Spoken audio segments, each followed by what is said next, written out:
Bwana Yesu apewe sifa, mtu wa Mungu. Nimekuletea neno jipya kwenye maisha yako.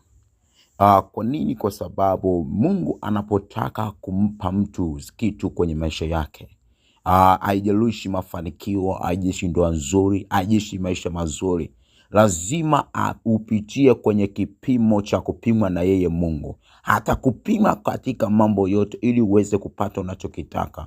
Kuna wakati unahisi maumivu makali katika kipimo cha Mungu.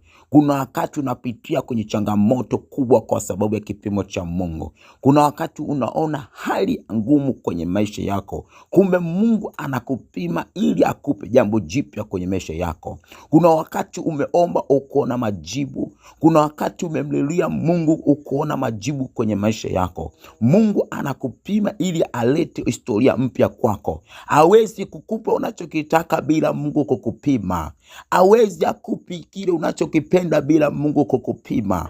Hawezi akakupa kile unachokitaka bila Mungu kukupima. Kuna wakati anakupima katika hali ambayo wewe huoni mpenyo katika maisha yako. Kuna wakati anakupima wewe huoni baraka kwenye maisha yako. Kumbe mahali hapo Mungu anakupima. Daudi alipopita katika magumu akasema, tatizo lipo kwangu, tatizo lipo kwa Mungu wala kwa shetani, tatizo lipo kwangu. Kuna wakati Daudi alikuwa akipitia magumu, changamoto.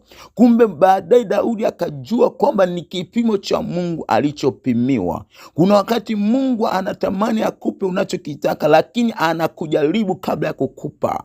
Unaomba gari, anakujaribu kabla ya kukupa gari.